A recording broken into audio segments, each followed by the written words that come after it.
श्री अकाल and hello everybody. मैं आप सबका स्वागत करती हूँ हम सबके शो में। तो दिल खोल के कहिए कि वाह वाह क्या बात है। वेल, आपको मुझे यहाँ अकेले देख के डर लग रहा है ना?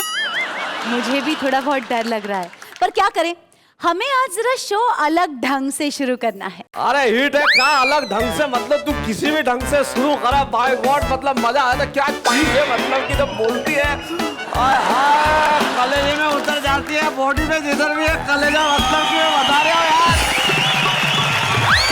किसी भरी गुलाब की पत्थर से फोड़ दूं, तुझ जैसी मिल जाए तो 5-6 को छोड़, तो बता रहे हो मतलब। ये क्या हो क्या रहा है? ये कविता का वाह वाह प्रोग्राम है। वाह वाह क्या बात है, ये क्या बात है? तो मैं क्या कोई कथा सुनाने आया हूँ या उसी में आ जाऊँ? ये क्या ये मेरे को तेरे को ये क्या जाहिलों जैसी बातें कर रहे, अनपढ़ गवार। I'm really sorry। तुम्हारा एक बहुत बड़ा फैन है बाबूलाल, जो मुझे बाहर मिल गया था। ऐसा दीवाना है कि अगर नेहा के मेहता से मुझे नहीं मिलाया तो न जाने क्या कर बैठेगा। तो मैंने कहा भाई मैं तुम्हें डायरेक्टली तो नहीं मिल पा सकता, लेकिन तुम्हारी बातें पहुंचा सकता हूँ। तो मैं सिर्फ उसकी बातें पहुंचा रहा था। थैंक यू सो मच पर बातें पहुंचाने के लिए। ये अपना संस्कृति और तहजीब का शो है, कविताओं का शो है। आप शैलेश जी को बुला के लाइए और कुछ तहजीब वाली बातें कीजिए, कुछ अच्छी तरह स्टाइल से प्रपोज कीजिए। एहसान तेरा होगा मुझ पर, दिल चाहता है वो कहने दो।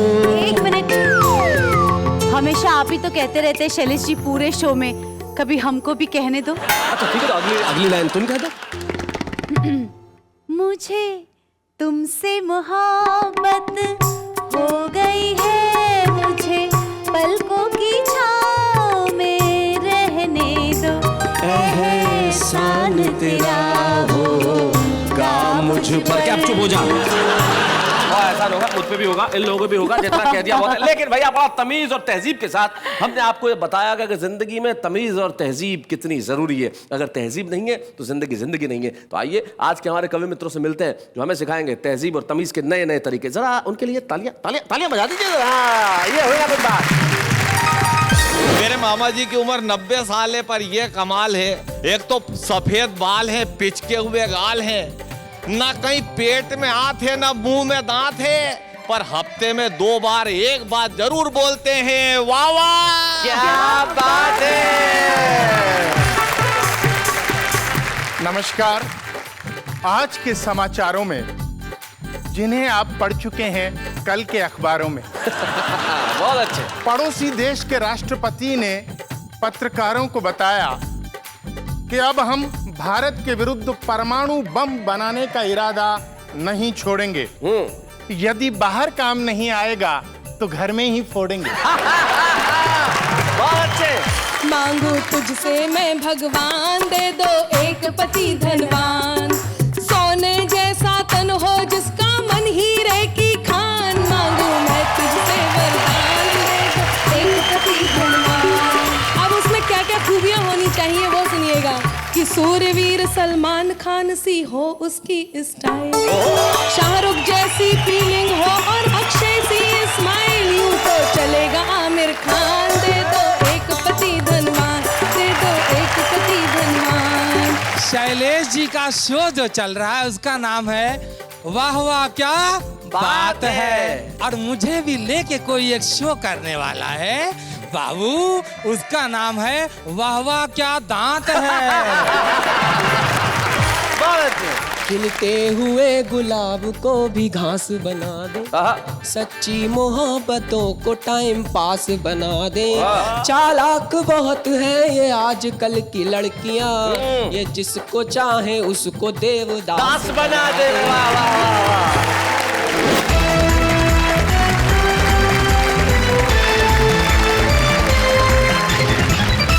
आपका वाह क्या बात है, जहां हम बात कर रहे हैं तमीज और तहजीब की। जिंदगी में तमीज और तहजीब बड़ी जरूरी है साहब। देखिए ना, हमारे सामने 2 तहजीबें अलग अलग ढंग से बैठी है। इस तरफ ये जो पश्चिमी तहजीब सूट बूट में, और इस तरफ ये भारतीय तहजीब धोती में, और बीच में साड़ी में। ऐसा लग रहा है जैसे संस्कृति बैठी है। फ्रांस के कोने में जो पश्चिमी सभ्यता के सूट बूट में रंगे हुए बैठे हुए, इनका नाम शिव तूफान है, जो राजस्थान में एक कस्बा है ब्यावर, वहां से आते हैं और एक स्कूल के अंदर प्रधानाचार्य हैं। उनके पास जो बैठी है वो अनामिका अंबर है। और हमें खुशी इस बात की है कि अनामिका वाह वाह क्या बात है कि एक एपिसोड के अंदर छुपे रुस्तम के तौर पे आई और सारे हिंदुस्तान में इस तरह छा गई कि अब लोग कहते हैं भाई अनामिका को बुलाओ, अनामिका को बुलाओ, अनामिका को बुलाओ। तो हमने कहा बुलाओ, अनामिका अंबर हमारे सामने है। और अनामिका के पास अशोक नागर जो भारतीय संस्कृति के बिल्कुल प्रतीक है, शाहजहांपुर मध्य प्रदेश से हमारे बीच में आते हैं, कविताएं भी करते हैं शौकिया और कथाएं भी पढ़ते हैं। आप कथाएं भी पढ़ते हैं? आप नहीं आए सिर्फ अभी तक। जी मैं भी आऊंगा कथा सुनने की जब मेरी उम्र होगी। नेहा जी भी नहीं आई है अभी। आपकी कथा सुनने की उम्र है, जाया कीजिए। हाँ हाँ, क्योंकि जीवन में कथाएं सुनना बड़ा जरूरी है। नागर साहब मैं बताता हूँ, कथा का एक किस्सा हो गया जी। हुआ यूं कि मैं एक बचपन में एक बहुत छोटे से कस्बे में रहता था जिसका नाम था सिरोही। हाँ। वहां पे एक कथा पढ़ा रहे थे कोई आदमी जी। तो अब वो दाढ़ी थी उनकी और हमारे यहाँ एक सबसे आगे लोग बैठे थे, तो एक भेड़ बकरियां जो चराने वाले जो होती है एक जाति, उसका व्यक्ति भी बैठा हुआ था। तो ये जो कथा पढ़ाते हुए, ये कथा पढ़ाते हुए शुरू हुई इस तरह, माता का जंगल से अपहरण हो गया, दुष्ट राक्षस माता को उठा के ले गया, दुष्ट राक्षस ने माता पे बहुत अत्याचार किए। अब ये जो सबसे आगे बैठा थे बूहू करके रो रहे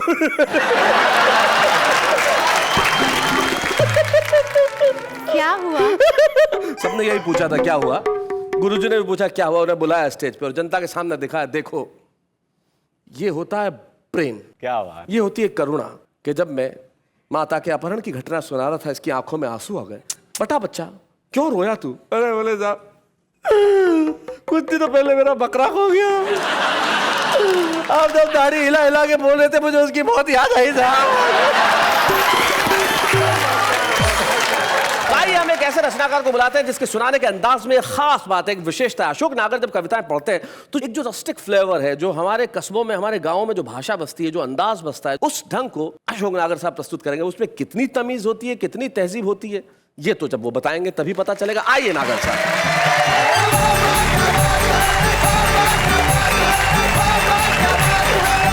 सब लोगों को प्रणाम। अनामिका जी के पास में मुझे बिठा दिया। सबसे पहली पीड़ा तो ये हुई, वो कह रही थी कि और कोई युवा कवि नहीं आए क्या? मैंने कहा तो 3 ही रहते हैं, मैं ही हूँ इधर। बड़ी मुश्किल से मैंने समझाया, मैंने कहा आपको डरने की कोई जरूरत नहीं, नए कानून बहुत कड़े हैं, किसी लड़की का पीछा करने से कोई फायदा नहीं है और अपन मुंह धोएंगे तब तक ये मेरठ पहुंच जाएगी, अपने को कोई फायदा नहीं।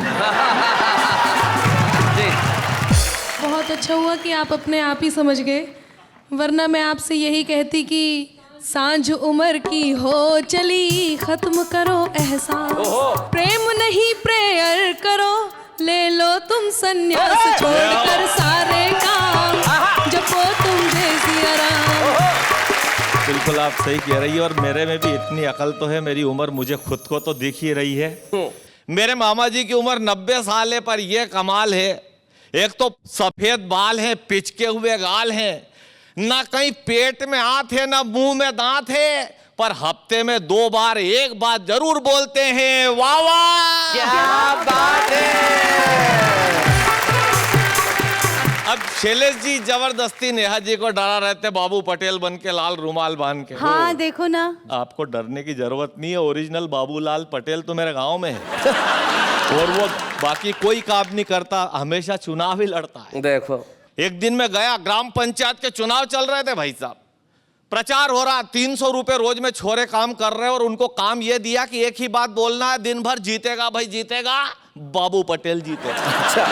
एक पीपल के पेड़ के नीचे 12x14 का रंगीन पोस्टर टंगा, आधे पोस्टर में बाबू पटेल का फोटो, नीचे लिखा बाबू पटेल जिताओ समिति। जिताओ समिति। अच्छा। मैंने एक छोरे से पूछा इस समिति में कौन कौन है? हाँ। इसकी मिसेस ने भगा दिया, घर से अकेला ही है।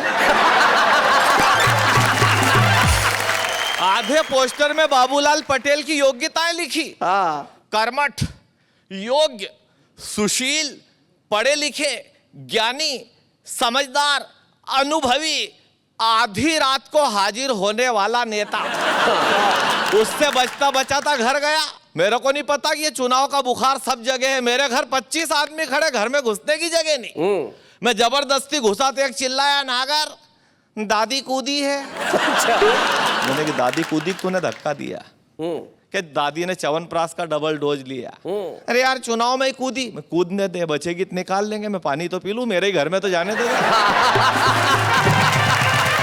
अब आप मानेंगे, मैं दूसरी बार घुसा तो एक दूसरा चिल्लाया साइड से, अरे खा भाईजान पंडित जी, चाची लड़ रही है। मैंने कहा रिपोर्ट डाल, पिछले साल भी लड़ी थी। हाँ नहीं, पिछले साल मेरे से लड़ी थी, इस साल तो चुनाव लड़ रही है। तो मैंने कहा मेरे को क्या कह रही है, लड़ने दे, जीतेगी तो बधाई देंगे, हारेगी तो मोहल्ले वाले निपटेंगे, मैं पानी तो पी लूं। नेहा जी मैं उससे बात ही कर रहा था और इधर से एक लंगड़ा चला आ रही है। आते से ही बोला, जब बोला तब पता चला तोतला भी है। अरे क्या उतने ही बात कलता लेगा, मैं भी खला। मैंने कहा तू बैठ जा, तेरे पैर में ताजा ताजा प्लास्टर है, ज्यादा चलेगा फिरेगा तो ये हड्डी खिसक जाएगी, बैठ जाऊंगा तो कुल्सी खिसक जाएगी। बहुत अच्छे। मैंने कहा तेरी कुर्सी तो यूं भी खिसकेगी, तेरी कुर्सी यूं भी खिसकेगी, तुझे बोट कोद देगा, तूने 3-3 बार तो दल बदल लिया, भाभी को भेजता ना, वो कहाँ गई, उतने आदमी बदल लिए।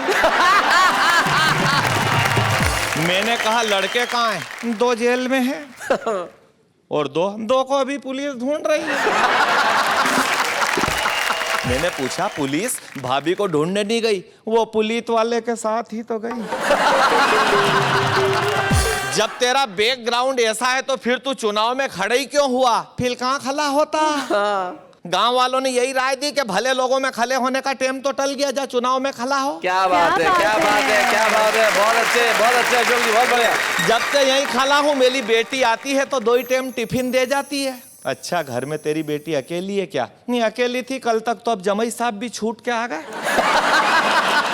जमई साहब क्या नाइट शिफ्ट में थे, फैक्ट्री से छूटे? नहीं फैक्ट्री से तो 5 साल पहले ही छूट गए थे बेचारे। तो फिर अब कहां से छूटे? जेल से ही छूटे। मैंने कहा क्यों रे, जमई साहब जेल क्यों गए थे? खराब चाल चलन के कारण। तो फिर छूटे कैसे? अच्छे चाल चलन के। मैंने कहा क्यों रे शाणे ज्ञानी समझदार, ये सूखे नल, वो फूटी गटरें, ये उखड़ी सड़कें, वो बंद पड़ी स्ट्रीट लाइट, इधर सूरों के झुंड, उधर मच्छरों की भरमार, वहां स्वाइन फ्लू, यहाँ डेंगू बुखार, ये सब कौन देखेगा? जनता ही देखेगी। क्या बात है, क्या बात है, बहुत अच्छे। क्यों रे जनता कब तक देखेगी? 5 साल तक देखेगी। क्यों रे 5 साल से तो जनता यही सब देख रही थी, चल और 5 साल देख लेगी, उसके बाद फिर जनता को भी हैबिट हो जाएगी। वाह वाह वाह वाह, बहुत बढ़िया अशोक, बहुत बढ़िया अशोक जी, बहुत अच्छा। और व्यंग देखना अंतिम सवाल। मैंने कहा फिर तू क्या देखेगा? अब मैं तो जनता को ही देखूंगा नागर। क्यों रे ये तमाम समस्याएं तो बेचारी निर्दोष जनता देखेगी, और समस्या देखती हुई जनता को पीछे से तू देखेगा। इसका मतलब ये पंडित अशोक नागर भी नहीं समझा, तो उसने मुझे डांट दिया, तूने वो गाना ही नहीं सुना। मैंने कहा ऐसा कौन सा गाना? वो गाना है ना, इन नजारों को तुम देखो, मैं बस तुम्हें देखते हुए देखूं। जय हिंद, जय भारत। बहुत बढ़िया, बहुत अच्छा, क्या बात।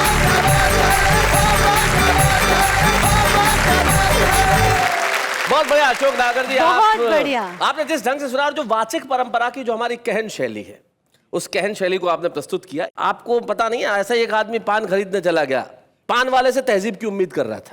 बोले कितने का है पान? बोले 2 रुपए का। अच्छा 2 रुपए का, अच्छा लगा पान लगा। कैसा लगा रहा? लगा तो चूना थोड़ा कम डालिए, कत्था थोड़ा ज्यादा। तो सुपारी कौन? तेरा चाचा डालेगा सुपारी डाल। अरे चटनी भी डाल थोड़ा सा, चटनी थोड़ा सा। अरे ये जो लाल सी है ये डाल थोड़ी, ये सौंफ डाल ले, थोड़ी सी इलायची डाल दे जरा। तो पान वाले ने कहा 2 रुपए का सिक्का भी डाल दूं पान के अंदर। लेकिन कविता तमीज और तहजीब सिखाती है। एक ऐसा ही रचनाकार हमारे बीच में है जिसने व्यंग्य भी लिखा तो बहुत तहजीब के साथ लिखा। उसने प्रहार भी किया तो इस तरह से किया कि खंजर तो हाथ में है लेकिन नजर नहीं आया। वो होते हैं शिव तूफान। जरा जोरदार तालियों के साथ स्वागत करें।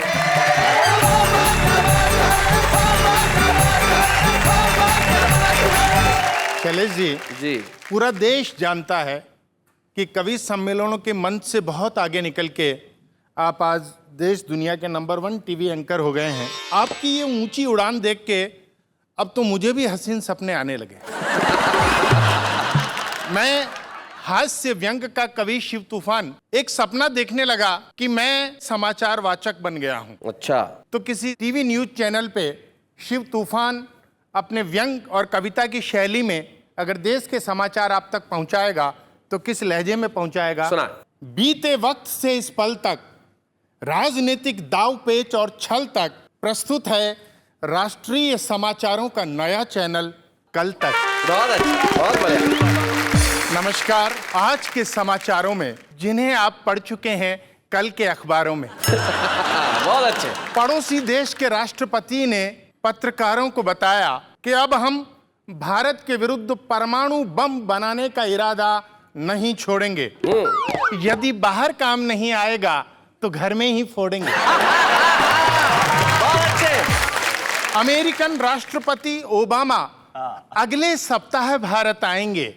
उनके स्वागत में कई लोग सड़कों के दोनों किनारे खड़े किए जाएंगे। बहुत बढ़िया। इस हेतु आप सबसे आवेदन पत्र मंगाए जा रहे हैं। क्या बात है। क्योंकि सिर्फ वे ही व्यक्ति इस काम पे लगाए जा रहे हैं जो गरीब नजर नहीं आते हों वाह, और वाह। अच्छी तरह मुस्कुराते हों, क्या बात है शिव, बहुत बढ़िया, बहुत अच्छा।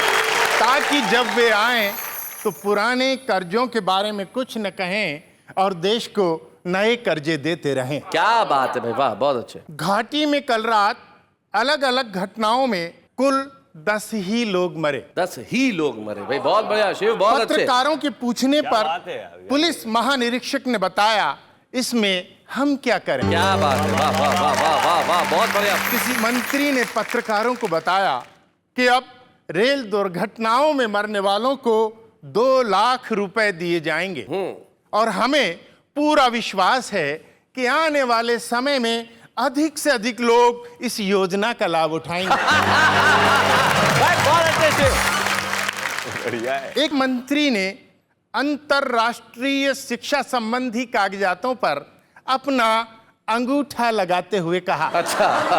हम शिक्षा के माध्यम से देश को आगे बढ़ा रहे हैं, लेकिन अनपढ़ लोग इस देश को सर्वाधिक नुकसान पहुंचा रहे हैं। क्या बात है, बहुत अच्छा, बहुत बढ़िया।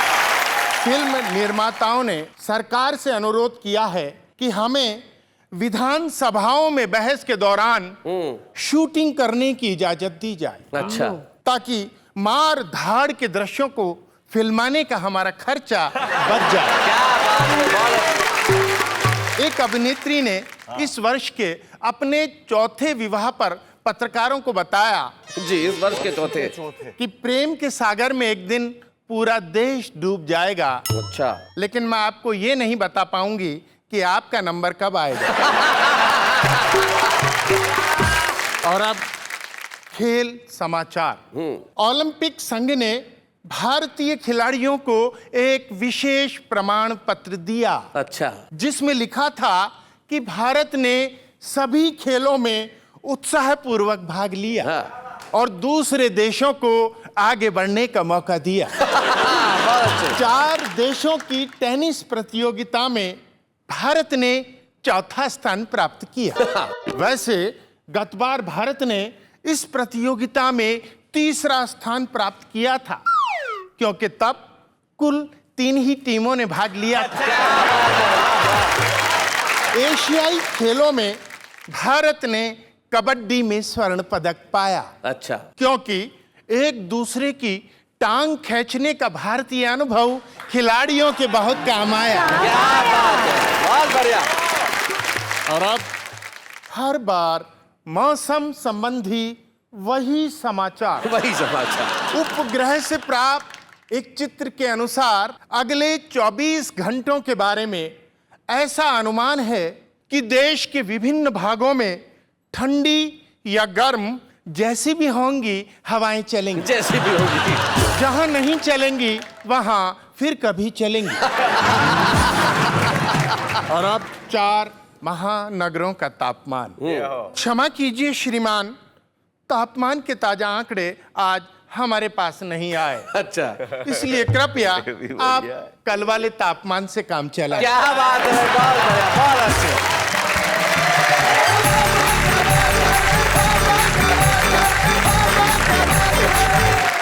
भाई शिव तूफान बहुत बढ़िया, क्या बात है, बहुत अच्छे। सचमुच आज व्यंग की शैली को शिव तूफान ने बातचीत के अंदाज में बहुत तहजीब और बहुत तमीज के साथ हमारे समक्ष प्रस्तुत किया। मैं जानता हूँ आप घर पे बड़ा आनंद ले रहे होंगे कि कविता इस तरह से भी लिखी जाती है। कविता है, उसके कई रूप होते हैं और एक ऐसी रूपवती हमारे समक्ष बैठी है जो उसके पास स्वयं का रूप भी है।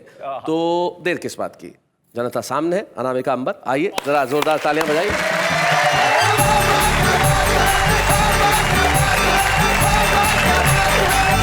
दोहे आपके बीच रखती हूँ और अपना काव्य पाठ शुरू करती हूँ। स्वागत है। कि मेरी हर एक बात पर मिले आपका साथ, मिले आपका साथ तो फिर बन जाएगी बात बात जो कहीं निराली, बजाओ मिलकर ताली। तो नेहा जी पंक्ति निवेदित करती हूँ कि मौसम बेईमान है, हो जाओ अलर्ट, स्मार्ट भंवरे कर रहे हैं कलियों के संग फ्लर्ट, लेकर कई बहाने आए हैं रंग जमाने। और बताती हूँ कि अलग अलग तरकीब से करते हैं इम्प्रेस, क्या बात, अलग अलग तरकीब से करते हैं इम्प्रेस, बांध के पुल तारीफ के हो जाते सक्सेस, ये है मजनू की सेना, इन्हें तुम दिल ना देना। एक और इसी क्रम का दोहा आपको समर्पित करती हूँ, सुनिएगा, वो भी आप ही के लिए है जी। कि ना पारो ही खास है ना चंद्रमुखी ही खास, ना पारो ही खास है ना चंद्रमुखी ही खास, ये मॉडर्न देवदास है जो करते टाइम पास। सुनो ओ भोली पारो, पकड़ के इनको मारो, सुनो ओ भोली पारो, पकड़ के इनको मारो। बहुत बहुत धन्यवाद। पहले जब नारी अपने लिए वरदान मांगती थी, अपने लिए एक वर मांगती थी, तो वो किस प्रकार से मांगती थी क्या बात और आजकल की नारी किस प्रकार से मांगती है, तो मैं पहले बताती हूँ पहले नारी किस प्रकार से वर मांगती थी। जी। सुनिएगा। अपने मन मंदिर में सजा लूं एक छवि प्रभु राम की मांगू, वाह वाह, भक्ति के जैसा ही प्रेम जहाँ हो रीत सदा ब्रज धाम की मांगू, और भला क्या वर चाहूं बस एक कृपा अभिराम की मांगू, मैया बाबुल के मन भाए प्रीत उसी के नाम की क्या बात है, मांगू, वाह, वाह, मैया वाह। बाबुल के मन भाए प्रीत उसी के नाम की मांगू। आजकल नारी यदि वर मांगेगी तो वो किस प्रकार से मांगेगी, सुनिएगा। मांगू तुझसे ये वरदान, दे दो एक पति धनवान, मांगू तुझसे मैं भगवान, दे दो एक पति धनवान, सोने जैसा तन हो जिसका मन हीरे की खान, मांगू मैं तुझसे वरदान, दे दो एक पति धनवान। अब उसमें क्या क्या खूबियां होनी चाहिए वो सुनिएगा।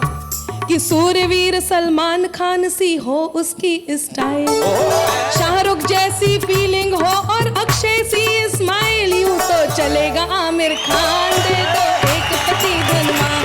और उसमें क्या क्या खूबियां और होनी चाहिए वो बताती हूँ। स्वागत है। कि गृह कार्यों में इंटरेस्टेड हो, वर्क करे जो हार्ड, और जेब में रहे हमेशा 10-20 क्रेडिट कार्ड, अकाउंट में नादान, दे दो एक पति धनवान। और पंक्तियां समर्पित करती हूँ। अशोक जी ध्यान से सुनिएगा, मुझे बहुत अच्छे से पता है, भाभी जी बताती हैं जब वो बोलती हैं तो आप बहुत ध्यान से सुनते हैं। मैं 4 पंक्ति देता हूँ आपके जवाब में। लड़कों की क्या हालत है कि बाह में है और कोई, चाह में है और कोई, राह वाली को भी मुस्कान दे के आ गए, एक से लड़ाए नैन दूसरी का लिया चैन, तीसरी को शादी की जबान दे के आ गए, और आज के ये मजनू तो खुद नहीं जानते कि कहां कहां प्रेम के निशान दे के आ गए, और जिन लिफाफों में प्रेम पत्र भेजा करते थे, उन्हीं लिफाफों में कन्यादान दे के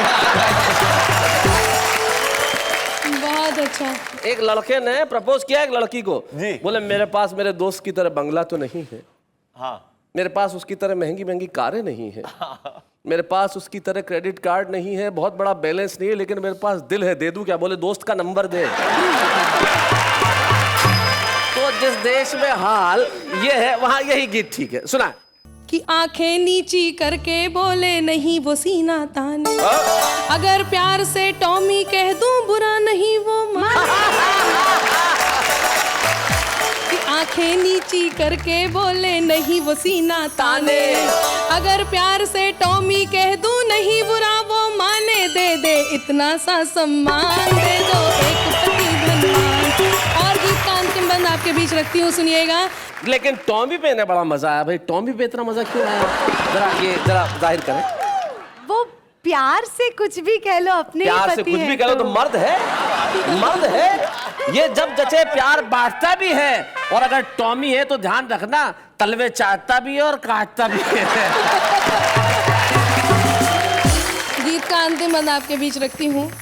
तारीफ करे और करता जाए और करता ही जाए, ध्यान रहे मेरे सिवा कहीं और नजर ना जाए, वरना ले लूंगी मैं जान। दे दो एक पति धनवान, दे दो एक पति धनवान, मांगू तुझसे ये वरदान। दे दो एक पति धनवान, मांगू तुझसे ये वरदान। बहुत बढ़िया अनामिका। लेकिन अनामिका एक बात तो कहनी पड़ेगी, तुम बाकी सब बीवियों को सिखा दिया तुमने कि टॉमी कह दो। खुद मैं जानता हूं कि तुम ऐसा नहीं सोचती, ऐसा नहीं करती। और वैसे एक बात बताओ, टॉमी का मतलब जो तुम लगा रहे हो, टॉमी का मतलब क्या कोई डॉगी होता है क्या? ना है जैसे शिव है तो प्यार से क्या कहेंगे? शिवू। शैलेश है तो शैलू। तो मान लो किसी का पति टॉम हो तो टॉमी, टॉमी, टॉमी। तो सिंपल सी बात है, मतलब कोई गलत अर्थ ना लगाए। तो सिर्फ नाम के साथ थोड़ा सा खिलवाड़ है, मजे है, मोहब्बत और हास्य के अंदर तो भैया सब कुछ चलता है। हम जानते हैं कि नारियां भोली होती हैं, भोली होनी भी चाहिए, और हम इसी तरह से नारी का करते रहेंगे सम्मान। लेकिन उसके पहले एक अल्पविराम। तेरे घर के सामने से जनाजा निकला मेरा, तेरे घर के सामने से जनाजा निकला मेरा। पूछो क्यों? क्यों? रास्ता उधर से ही था। देखिए ये आम आदमी की शायरी है, हाँ। कहीं से भी निकाल लेता है, और जो निकालता है वो बड़ा कमाल का होता है। वो किस तरह से अपनी बात करते हैं उसका एक नमूना हम देखते हैं, जरा देखिए। वो वक्त ही क्या था जब आपको लोग किस पे किस किया करते थे, पर कमबख्त आपकी फूटी किस्मत तो देखो, तब आप डायपर पहना करते थे। वो ऑटो नहीं, वो ऑटो नहीं जिसमें रजनीकांत का फोटो नहीं। जाने मन तेरे प्यार में कितना इंतजार किया, और इंतजार करते करते न जाने कितना से प्यार किया। हम चाहे मत दीजिए जग के पालनहार, पर इतना तो कीजिए कि मिलता रहे उधार। तो भाई बहुत बढ़िया, बहुत बढ़िया। ये हमारे आम आदमी है, लेकिन आम आदमी इस पर्दे से बाहर निकल के आना भी जानते हैं। हाँ। और वो आके अपने खास अंदाज में जब सुनाते हैं ना तो भाई कमाल कर देते हैं। हमारे साथ हमारे एक ऐसे ही कलाकार है जो कवि नहीं है, लेकिन हंसाने की कला उनमें अद्भुत है। तो मैंने कहा भाई मिश्रा जी, आप में इतनी कुव्वत है, आप में इतनी प्रतिभा है, तो आप पर्दे के अंदर क्यों रहे? तो जरा पर्दा फाड़ के बाहर आ रहे हैं अशोक मिश्रा।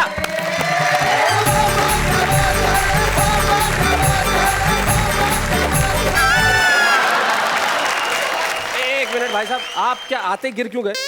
मतलब इस तरह से क्या हुआ? क्या सर, गिरा हुआ आदमी ही उठ के आगे चलता है। आम आदमी इस देश में बार बार गिरता है, ठोकर खाता है, लड़खड़ाता है, लेकिन खड़ा होकर कहता है वाह वाह क्या बात है।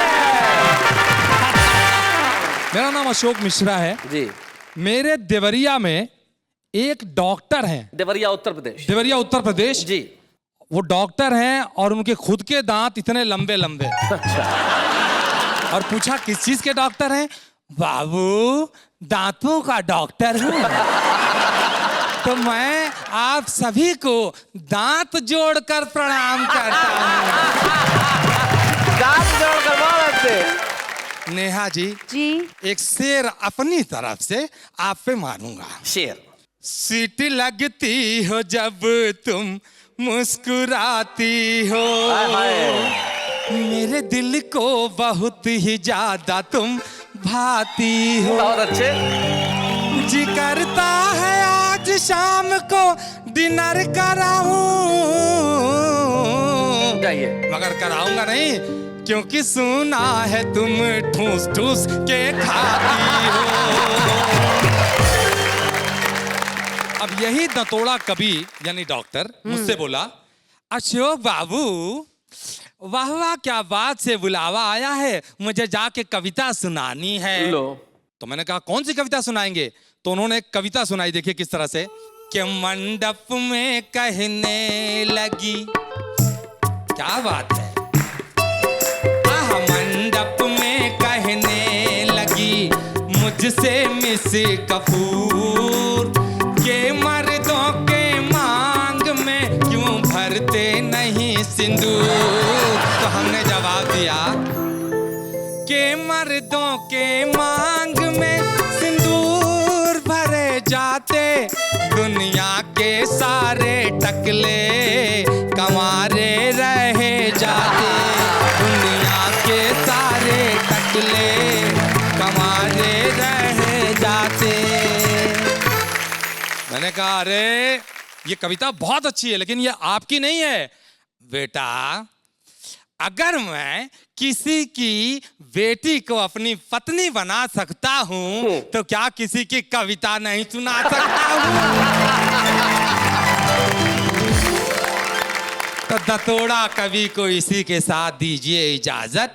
शैलेश जी, आपने हमारी प्रतिभा को पहचाना। देखिए, हमने जो आपकी प्रतिभा को जी पहचाना है, इसके पीछे ये दांत भी है जी।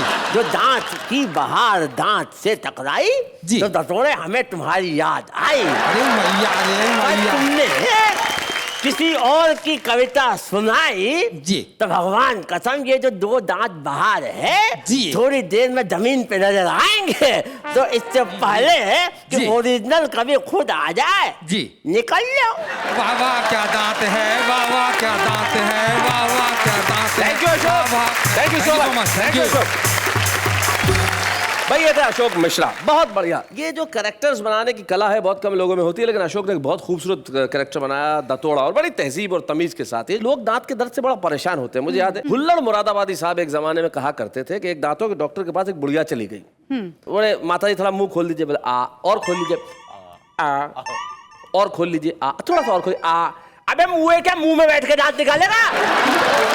कितना खुलवाएगा?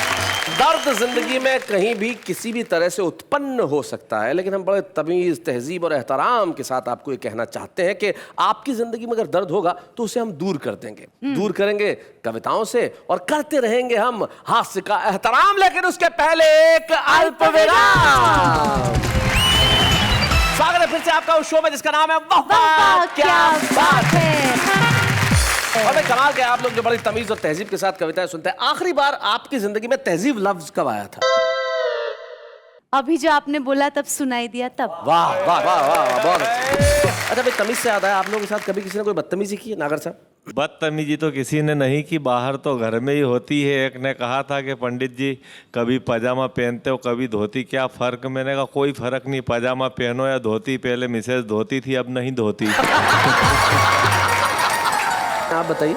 मेरी शादी के समय मेरे एक मित्र थे, वो हिंदी के व्याख्याता थे। अच्छा। तो जब मंडप में मेरे ससुर साहब ने मुझे कहा कंवर साहब, तो वो बड़े नाराज हुए। कहने लगे साहब हिंदी साहित्य में कु शब्द बहुत बुरा माना जाता है जी।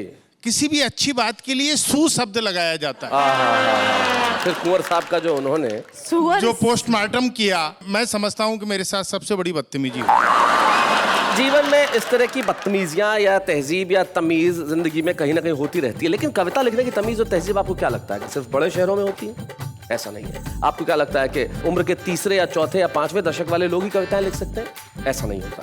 भावनाएं जब उपजती है दिल के धरातल पे, और दिल के धरातल से शब्द निकल के जब कलम की नोक पे आते हैं और कलम की नोक स्याही में उन्हें भर के कागज पे रख देती है, तो वो कविता हो जाती है। और कविताएं लिखने के लिए हम ये नहीं कहते कि उसकी तहजीब सिर्फ शहरों तक है। छोटे छोटे कस्बे, गढ़ मुक्तेश्वर में ब्रजधाम एक छोटी सी जगह है, और वहाँ एक 19 बरस का नौजवान जिसका नाम निकुंज शर्मा है, वो कहता है साहब हम भी तो छुपे रुस्तम है, हम भी आके सुनाना चाहते हैं। तो हम एक ऐसे युवा छुपे रुस्तम को आपके समक्ष पेश कर रहे हैं जिसका नाम है निकुंज शर्मा।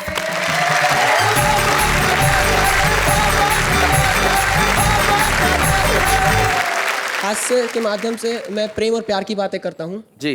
प्रेम एक ऐसी टैबलेट है साहब की जिसका एडवांटेज बाद में मिलता है, साइड इफेक्ट पहले होते हैं। बहुत अच्छे, बहुत अच्छे। मैं तो 4 पंक्तियां बताता हूँ। आदमी प्रेम करता है तो कैसी मुश्किलें हो जाती हैं जी। पंक्तियां सुनिएगा। कि मुश्किल से जो पाई थी मोहब्बत बदल गई, पा लेने की उसको मेरी नीयत मचल गई। जब से बताया उसने के पापा है दरोगा, मेरी उसे पाने की थी चाहत बदल गई। भाई बहुत अच्छे।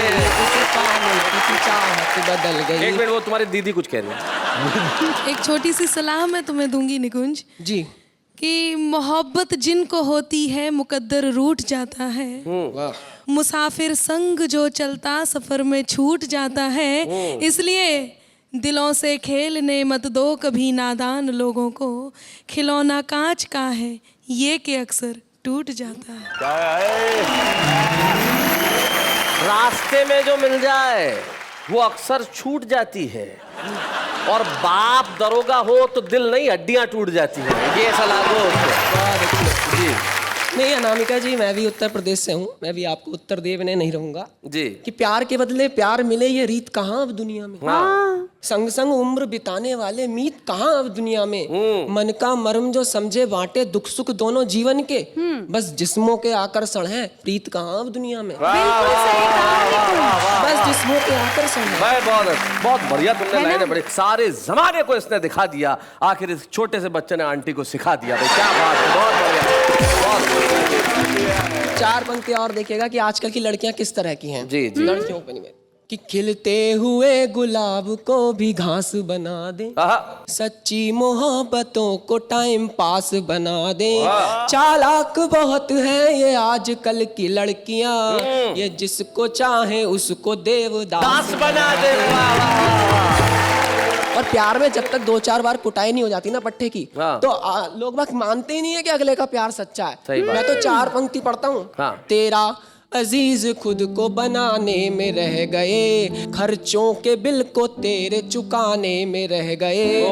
तोड़ा है जब से मुझको दरोगा ने जेल में, जब से थे जितने इश्क के थाने में रह गए। एक प्रयोग का गीत मैं आपको सुनाता हूँ जी, कि अगर जंगल में चुनाव होने लगे, जंगल में मतदान हो तो कैसी स्थिति हो जाएगी, कैसे सारे प्रत्याशी अपने वोटरों को लुभाएंगे। उस गीत से आप लोगों को जोड़ने की कोशिश करता हूँ जी। कि आया जंगल में मतदान, हो गई जमकर खींचातान, हो गई जमकर खींचातान, करती सिचुएशन हैरान। आया जंगल में मतदान, हो गई जमकर खींचातान, बिल्ली सयानी बोली घर सत्ता में जो मैं आई। अच्छा, बिना सब्सिडी होगी चूहों की सस्ती सप्लाई, बिल्लों का होगा सम्मान। आया जंगल में मतदान, आया जंगल में मतदान, हो गई जमकर खींचातान।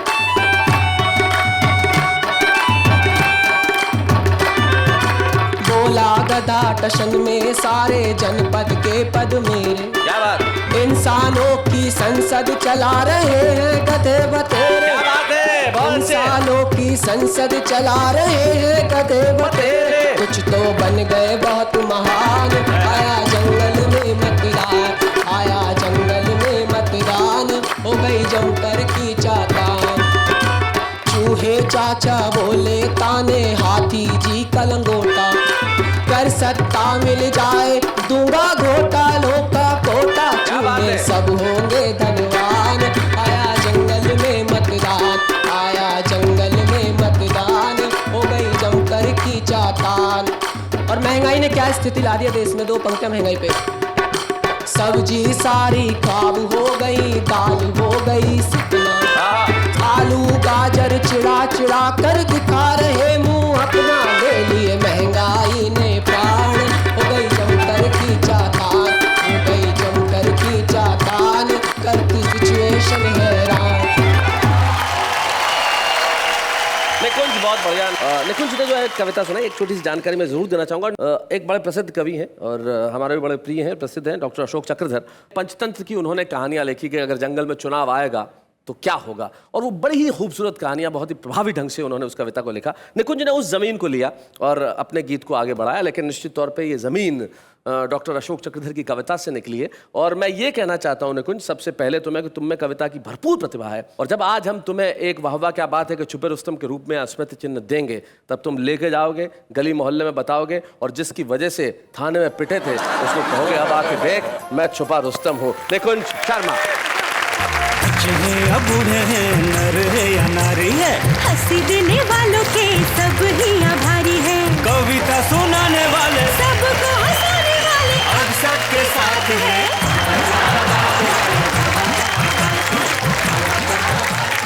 बहुत अच्छा लगा, पहली बार किसी छुपे रुस्तम ने नेहा के पांव छुए, बहुत अच्छा लगा, बहुत अच्छा लगा। कई सारे कवि छूना चाहते हैं, लेकिन निकुंज ने हिम्मत की, इसके लिए हम इसको बहुत बहुत धन्यवाद देना चाहते हैं और बधाई भी देना चाहते हैं। लेकिन ये हिम्मत इस देश की पीढ़ी में है, शायद पूरी दुनिया में सिर्फ यही देश है जहाँ बड़ों के पांव छूने की परंपरा है, और हमारी इसी संस्कृति, इसी तहजीब, इसी तमीज और इसी उल्लास का नाम कविता है, जहाँ मिलके कहते हैं वाह वाह क्या बात है।